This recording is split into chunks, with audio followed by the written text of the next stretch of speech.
আজকে রান্না করব মুরগি। এটা হলো কক মুরগি, কক না সরি সোনালি মুরগি দিয়ে আলু দিয়ে। আর এখানে পেঁয়াজ বাটা, টমেটো বাটা, আদা রসুন বাটা। আর এখানে মুরগিরা বসে যত কড়াই নাকি যত গরম হবে তত নাকি খাবারের টেস্টটা বলে ভালো। তো ওই জন্য অনেকক্ষণ ধরে বসে রাখছি। দেখি এখন আমি আদা রসুন, পেঁয়াজ বাটা, রসুন সব কিছু দিচ্ছি।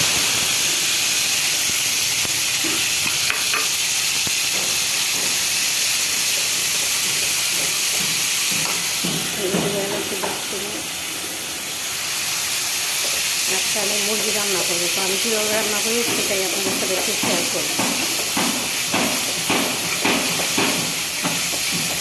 প্রথমে পেঁয়াজ, আদা রসুন, টমেটোটা ভালো মতন কষাই নিব, যাতে পেঁয়াজ কাঁচা কাঁচা গন্ধটা না থাকে। তো এখানে ভাত বসাই দিচ্ছি, আর এটা ব্লেন্ডার করে যে পানিটা ছিল সেটাকে ধুয়ে দিই।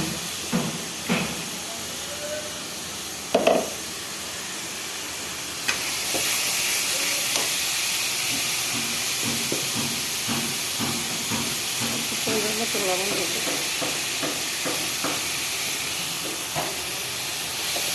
লবণ দিয়ে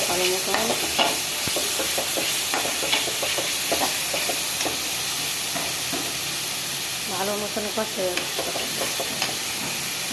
আমি একে করে দিয়ে ডিমটা দিয়ে দিলাম।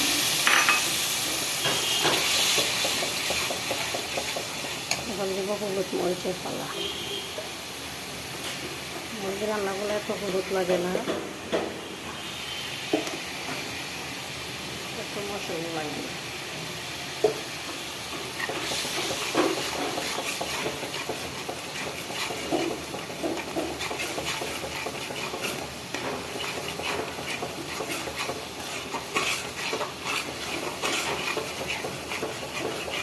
ভালো মতন মশলাটাকে কষায়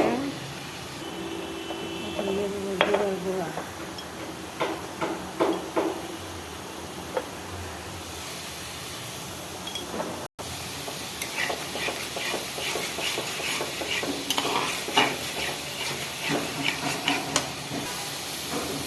আমার ভালো মতন এটা কষানো শেষ, আমি এখন মুরগিটা দিয়ে দেবো।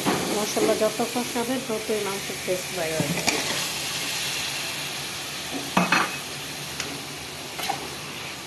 আলু আর মুরগি একসাথে দিয়ে দিলাম।